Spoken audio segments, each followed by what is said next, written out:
My brothers and sisters in Islam, a religious person is going to struggle. And Allah subhanahu wa ta'ala knows that. So do you think Allah subhanahu wa ta'ala is not going to be merciful and forgiving? Do you think He's going to expect everybody to be perfect? No. Young people, you are not expected to be perfect. You're not expected to live a life without sin. Every one of us sins. Put your hands up if you have never sinned. It's a stupid question. Put your hand up if you haven't sinned today. We've all sinned. Man, I was telling the brother I was driving, Brother Abdullah, we're having a little discussion. I'm coming out of my driveway, I'm driving, and it's a two-way road. And there was a bus stop. I'm not asking for it, there's a bus stop. The bus comes out, I go, Ya Rab, I can overtake the bus. Ya Rab, I can overtake the bus. You know why? Because about a few meters back, I could see there's a billboard behind it of a woman in lingerie. Now, if the bus goes in front of me, what am I going to do? Where am I going to look, man? You tell me where am I going to look? At the sky? So I drove and I'm behind the bus. I have to look at the bus. The billboard is huge. Otherwise, I'll have an accident. My point is, there is haram everywhere. And Allah subhanahu wa ta'ala is not going to judge you for every little haram that you do. Even a man came to the Prophet ﷺ and said, Ya Rasulullah, I feel bad, man, I feel bad. He says, what did you do? He goes, I kissed and hugged and I went and I saw this girl. And he says, look, do you pray? Do you fast? Do you do your sadaqah? He goes, yes, Ya Rasulullah. He goes, go. They will wipe it all away for you. I don't want the young people to misunderstand that hadith. Listen, Rasul sallallahu alayhi wasallam is not giving him an excuse. He's not giving him an open door for it. He realized he's ashamed. The guy's ashamed. The guy's about to slap himself out. He wants to repent. That's it. There's no need for the Prophet ﷺ to sit there drilling him and telling him off. What's that going to benefit? Seriously. The guy's admitting, Ya Rasul, I want it off. He said, do you pray? He goes, the prayers will wipe it away. Now the Prophet ﷺ knows he's got shame, he's got modesty. And that is the foundation that you always want. Rasulullah ﷺ told us that one of the signs of the last hour is that haya, shame, will be lost. People don't care, it becomes normalized. Easy. Who cares if I've got a girlfriend or boyfriend? Everybody has. Man, I'm even gay. Who cares? Not me.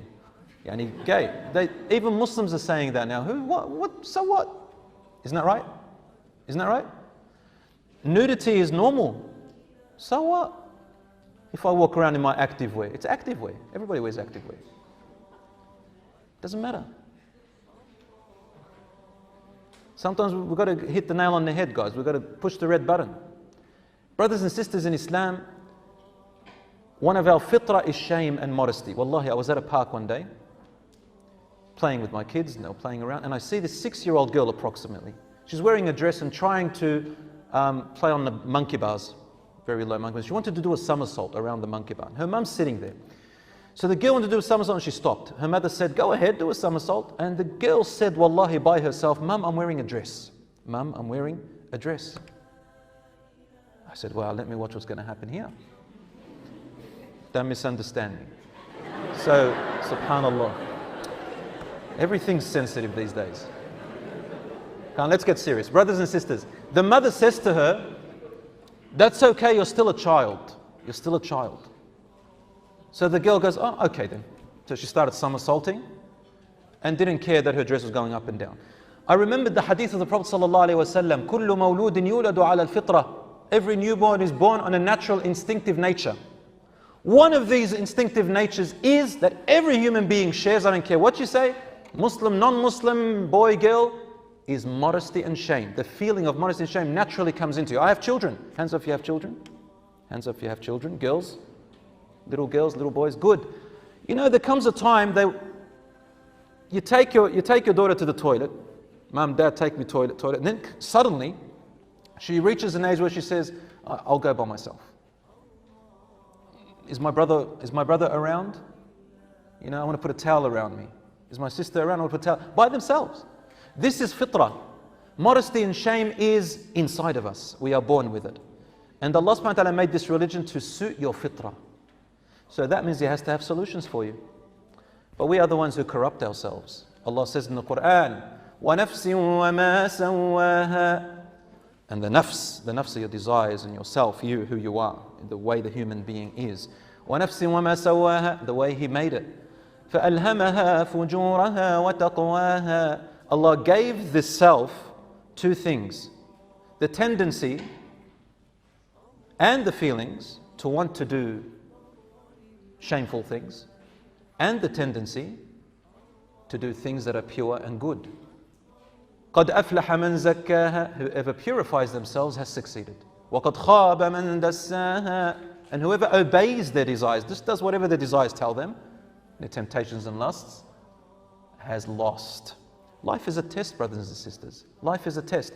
When Allah created Adam alayhi salam and told the angels to prostrate to Adam, do you know why? He told them, I know that which you do not know. This creature that I'm creating now, this human being, is not like any creature that you've ever imagined, O angels. Yeah, you don't have desires. These ones have desires. And they're going to beat their desires because they love me and I love them. How do I know Allah loves us and is close? Allah subhanahu wa ta'ala says in the Quran, وَإِذَا سَأَلَكَ عِبَادِي عَنِّي فَإِنِّي قَرِيبٌ. And if my worshipper asks you about me, I am close. It's us who needs to be close to Allah. Allah is always close by default. It's like the sun shining, giving you light, and you cover it. Take the cover off, the sun shines. Allah subhanahu wa ta'ala is close, we cover it. That's why Allah says, فَفِرُّوا إِلَى اللَّهِ. Run away to Allah. The world is full of problems, full of issues, man. So Allah says, run away to me. Run away from all that which makes you afraid and come to me. Allah, the one who is more merciful than the mother to her own child. My brothers and sisters in Islam, the Prophet ﷺ warned us as well. He said, there will come a time where people, I'll say the hadith actually, لم تظهر الفاحشة في قوم قط حتى يعلنوا بها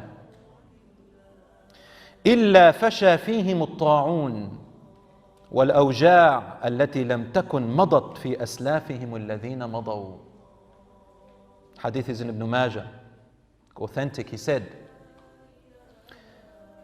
any people, listen carefully to this, such an amazing hadith. He says, any people, talks about our state today, that you see, fahisha becomes manifest among them.